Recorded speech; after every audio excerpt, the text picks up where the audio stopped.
Chceli sme to dávať do toho predošlého videa, vlastne na tie naše nejaké začiatky a tak, však video ste mohli vidieť. Prednedávnom vyšlo von, takže to, že sme rovnako oblečení, tak značí len jedno, že sme to video natočili hneď po tom prvom. A teda prišlo mi na Instagramový profil reálne, Niko, asi že 7 otázok, však vidíš ich, s tým, že nie kvalitné, není to vymyslené, nepíšem si otázky sám sebe, nejsom jebnutý na toľko, aby som písal sám sebe otázky a robil sa zaujímavý, lebo myslím si, že svojím spôsobom nemám moc zaujímavý život a nepotrebujem si ho, chápeš ma, nejako sa robiť gangster na silu, to vôbec. Sú to reálne otázky od reálnych ľudí, ktorých ale samozrejme nebudem menovať, lebo reálne neviem, že či by chceli byť spomenutí vo videu, takže radšej to robiť nebudem, aby som nikomu neoblížil. Takže, Niko, asi by som nejako začal, však kľudne, keď tak... neviem, či dáme všetkých 17, kámo, ale no napríklad túto by som hneď dal preč, to na čo. Prvá otázka, Niko, to bude asi na mňa mierené. Prečo neurobíš niekedy video aj z NM Lifestyle? Nikoláško, zdravím ťa. Samozrejme, keď sa niekedy dohodneme, tak určite môžeme spolu niečo vymysleť. S tým, že keďže ty si začal točiť nejakú varenicu a takto, tak budem rád, keď ma u seba nejako uvítaš a dáme nejaké spoločné varenie spolu, že dáme zástery a ideme na to a ukážeme ženám, že sme hodní kuchyne a nepotrebujeme ženy k tomu, aby nám varili, lebo sami sme najväčší gangstri. Samozrejme, berte to s nejakou nadsázkou. Niko, túto otázku, či tu by som uzavrel. Ďalšia otázka, Niko, je, to myslím si, že na obidvoch, čo ti viacej vyhovuje, či teda tu je, že dieťa, ale má to byť asi dieta, či objem. Tak za mňa aj dieta, aj objem má volačo do seba. Objem je v pohode, neviem si ho predstaviť v lete, keďže sa pocí človek jak prasa. Tam mi vyhovuje viacej tá dieta, no a keď je zima, tak mi viacej vyhovuje objem, akože tam nemám k tomu čo moc povedať. Jediné na objeme je to zlé, že človek tam musí nejako napchať tie kalórie a vlastne prežiera sa a koľko razy nemoc dobre mi to sedí na žalúdok, keďže ten je trošku zničený po skúsenostiach s nejakými vecami. A teda uzavrel by som to tak, v lete je výborná tá dieta a v zime je výborný zase ten objem, to je tak za mňa. Niko, ty si oné? No, keďže sa na mňa, keby sa na mňa pozrel, tak asi zistíš hneď odpoveď. Čiže dieta, ale ne. Samozrejme to, čo povedal Samo, je správny krok.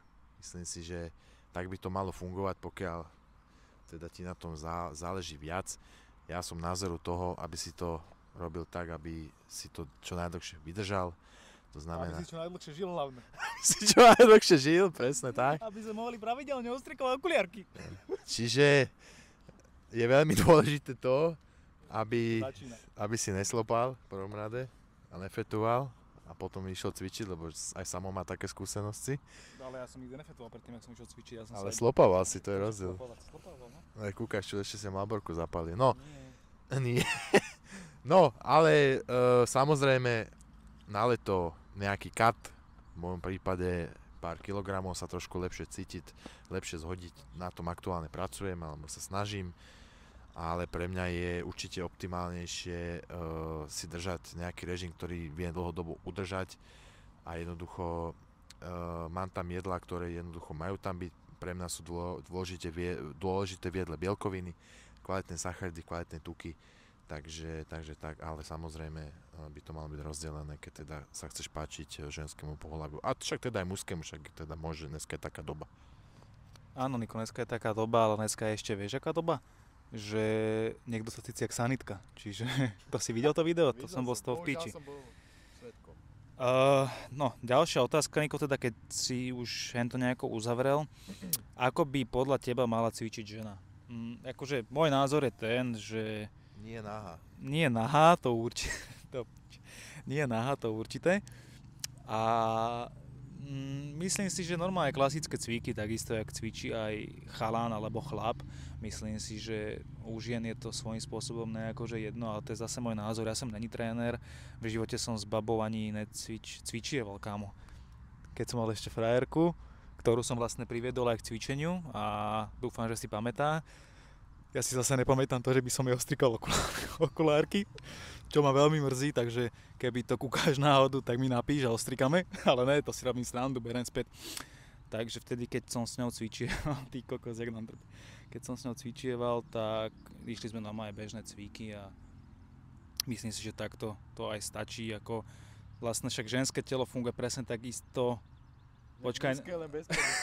No, ale áno, víš, tak oni majú čo? Oni majú svoj ženský hormón, my máme svoj mužský. Kámo, ale ženy majú 4 fáze cyklu, takže to však je... dobre, ale tak ako chápeš ma, to telo funguje proste rovnako, Oni víš. sú každý týždeň ide len o to... Kámo, ale to je pozor, ty máš každý týždeň akože... Inú, áno, ale Niko, ja... teraz ja apelujem, ty kokot, jaké slovíčka? To som ťa naučil. A no neviem, za mňa, ja sa do toho až tak moc nevyznám, čo si samozrejme priznám, nerobím ze seba gangstra, ale za mňa je to v podstate presne to isté, akože áno, ide o to, či človek je ektomorf, mezomorf, alebo ešte čo je, tretí? Endomorf, akože áno, či niekto ťahá viacej vody, viacej tuku, alebo niekto nenaberá, iba o to ide, ale za mňa, či je to muž, žena, pes, ty kokos, ono je krava, alebo kon, tak je to úplne jedno. Myslím si, že Niko, s týmto sa aj ty nejako stotožníš. Toto nič. Kedy je podľa teba ideálny čas začať cvičiť? Akože... No ja si myslím, že to je vekovo, podľa mňa, kámo.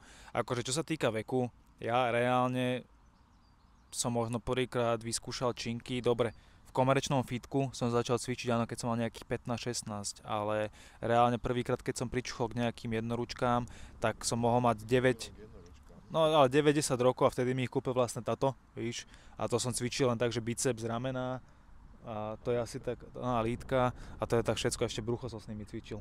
Ja som sa zaväzol na hrazdu dole hlavu, víš, a takže za mňa, ale tak ideál podľa mňa je nejakých 15 rokov asi, už keď človek chce brať aj nejakú suplementáciu, samozrejme povolenú, nejaký proteín a takéto veci, takže ideál za mňa tých 15 rokov, už keď je človek na tej strednej, tak ne, asi by to nejako tak. No, ďalšia, Niko, toto je vynikajúca otázka, za toto sa veľmi teším. Kombinácia alkohol a cvičenie. Tvoj názor na to? No, takže v mojom prípade alkohol je veľmi začarovaný kruh. Našťastie, že reálne som nepil od Silvestra, to prisahám, čiže už je to nejaký možno, že 6. mesiac, čo som úplne že bez klapky alkoholu. A predtým, jak som vlastne prišiel z Francúzska, tak som pil možno koľko, 3-krát, Niko?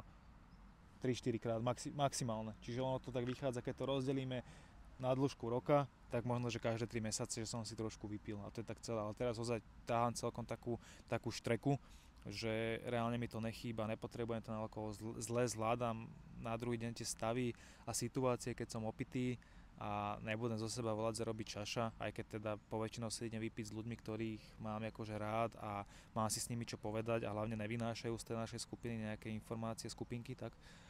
A čiže pri nich, aj keby, že ja neviem čo, že sa doštím alebo hoci čo sa stane, tak reálne mňa nezavrhnú alebo nebudú si o mne myslieť, lebo ma reálne poznajú, ale myslím tak, že teda keď človek ide do mesta a niekto ťa uvidí, víš, že tam si vyjúkoval a robíš ze seba debila, toto pre mňa není už teda. Keď som bol mladší, možno trošku áno.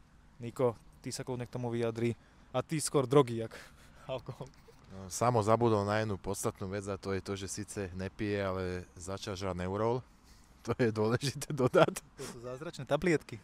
Poznal som týpka, ktorý sypal a žral Neurol, takže myslím si, že dobrá kombinácia. Potom naháňal 15-ročné baby, ktoré ho priťahovali. Nevadí. No, BMW, nech ti nejde B130D, takže na to baby idú, som počul.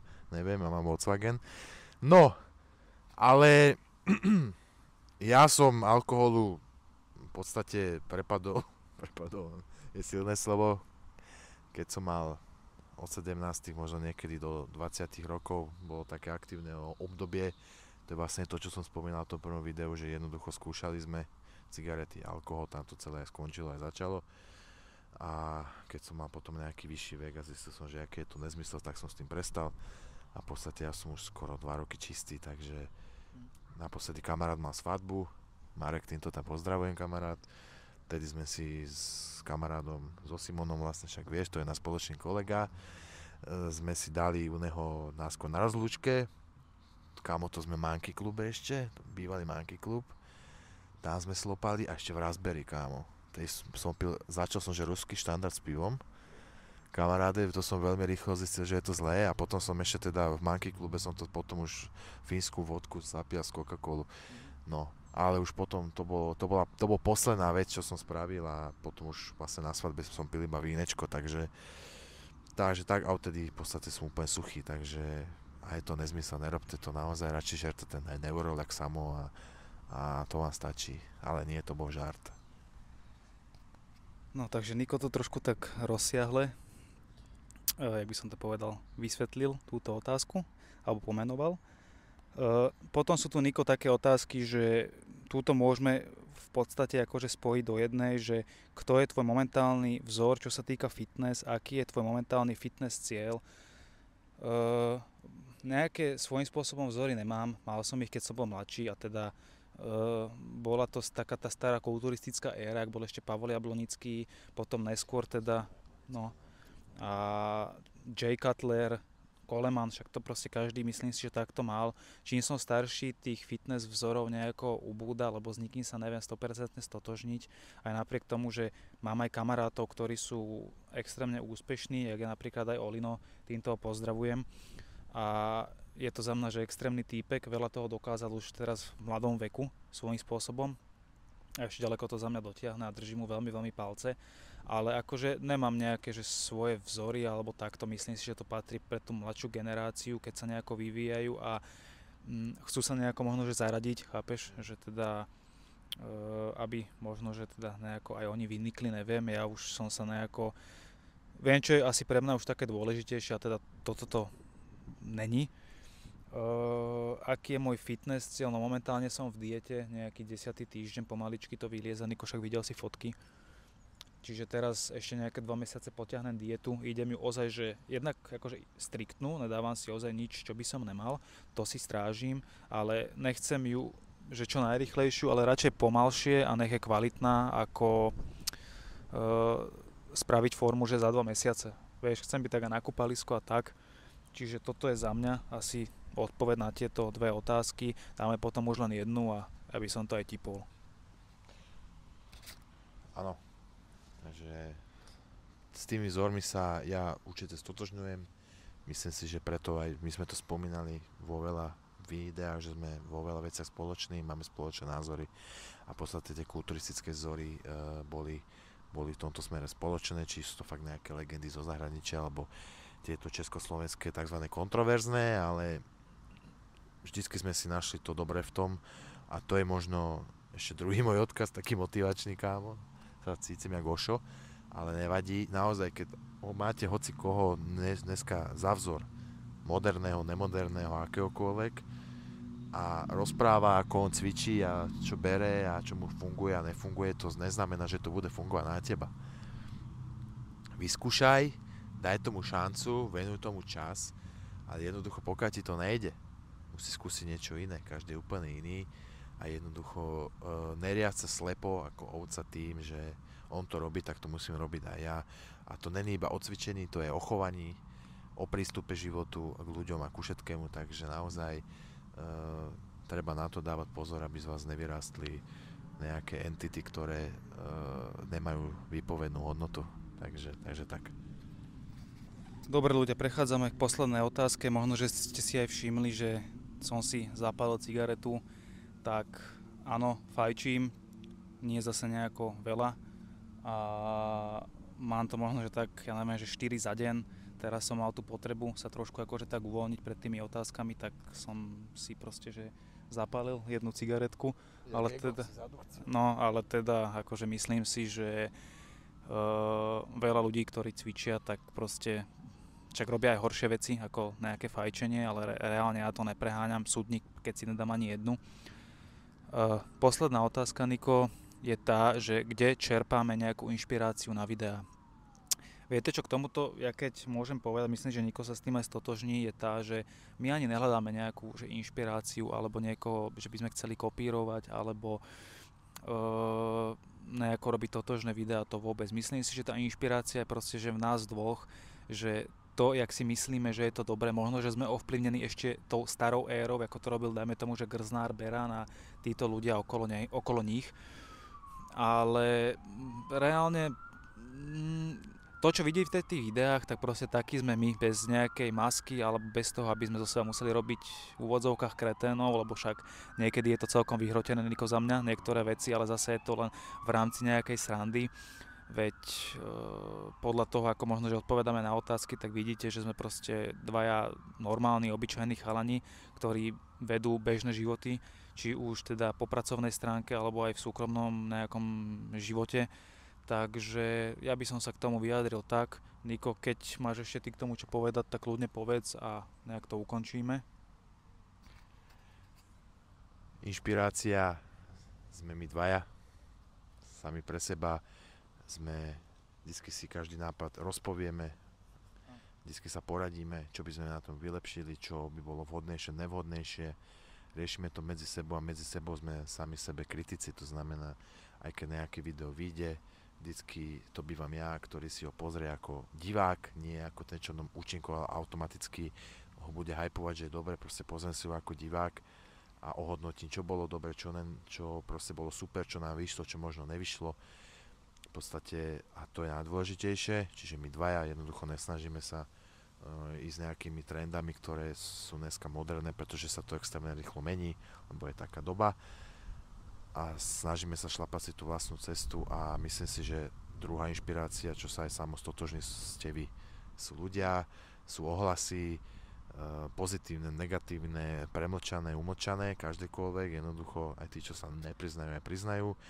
Za to sme radi a pokiaľ tieto dve veci stále nás budú prebývať a budú nás stále naplňať, tak myslím si, že to bude pokračovať a veríme v to, že budete s nami pokračovať, takže týmto by som ja to z mojej strany určite ukončil.